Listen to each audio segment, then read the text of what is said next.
2024 Kia Telluride or Telluride, whatever it is. A refrigerant recovery. As you can see, the damage on the condenser right there, and no, there's no leaks in it.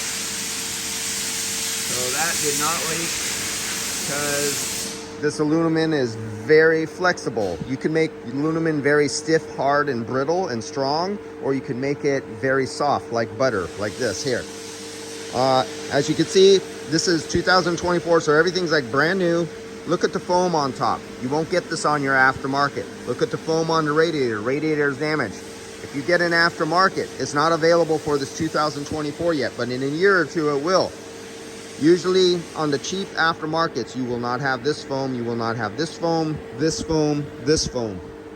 Now if you see how this fits, you see that foam right there and at the top? When you push that into place, it seals airtight right to the back of that though, so there's no gap. You cannot pull no air here.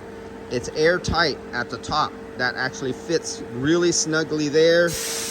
Down in the bottom, there's foam down here in the bottom, and it seals this off right down here. That gets sealed off.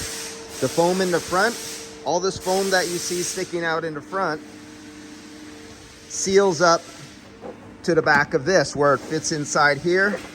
And there's foam right here where that outlet is traced around there. There's actually foam right here where that, I believe, goes right around this, and they actually have that thing sealing airtight. And what is the purpose for that?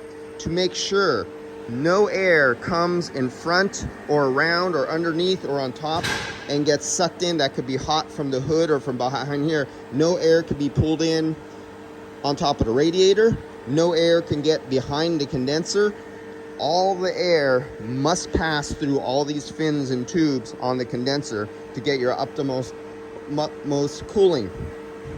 Now this is something I did when I was a kid in my teenage years back on my 66 Mustang. Now if everybody knows the old Ford 66 Mustang, we had serpentine condensers or tube and fin. The old 66 Mustang had a serpentine condenser. So what I did was I purchased 2 serpentine condensers because I lived up in a place in the summertime. It would occasionally get up to 100 degrees, and I traveled to places down south where it get 115 degrees down in Southern California in the desert. I got 2 condensers, and I made a Y pipe to go in at the vapor side and a Y pipe coming out at the liquid, and I stacked 2 condensers. It was really tight fit. I had to do some metal shaving and a little shimmying and all that kind of stuff. It was not easy, but I did 2 condensers, stacked them up, and did a parallel with 2 condensers, and I got foam from commercial refrigeration for insulation on pipes, and I put it between the 2 condensers so it was airtight.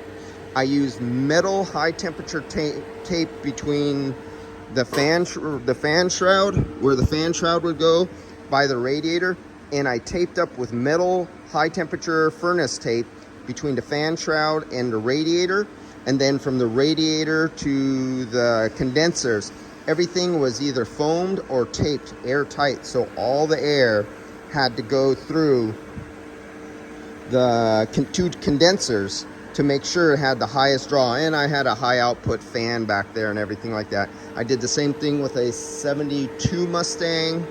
I did the same thing with an old LTD and several other vehicles. And those vehicles could go into where it was 120 degrees and you had perfectly beautifully cold air conditioning coming out of the dash in hot desert temperatures. But airflow through the condenser is one of your most important things, and that includes if you have to add seals on your hood or seals. You know, a lot of your old 60s and 70s cars did not have perfectly fitting hood clearances from your hood to here or underneath. You seal all this stuff up, and because you want to stop any air from coming around that could make its way back in front of the condenser, because when you're in stop and go traffic, this high pressure hot air in stop and go traffic pushes forward through these openings. And why does it push forward? Because this is a negative pressure. Because the fan is drawing through here, this is a big negative area. These openings where the fan is pushing into the hot exhaust manifold, this is a high pressure hot temperature gas, and it will, when you come to a stop, and stop and go traffic, it will literally push forward and roll around and come back in front of your condenser, putting say 190 degree, 200 degree air right on top of your condenser, reheating your condenser higher than the ambient temperature, and you don't want that. And that's why you put foam like this between everything. And if you want to go the extra mile, when you have your suction line or a liquid line and it's traveling right next to an exhaust manifold, and I'm talking like right next, like on some old BMWs and Mercedes and other cars, the suction line will only be about an inch and a half away. We're talking in an engine that goes in this direction from the hot exhaust manifold. And so you get some high temperature insulation. You'll put it around your suction line and protect your suction line, stopping the hot engine heat from radiating, having direct contact with the suction line, because that robs away from your cooling capacity of your overall AC system. Another upgrade you can do. All right, guys, I'll see you later. Almost out of here. Got to get out of here. See you guys. Don't forget to test your refrigerant before you recover it too.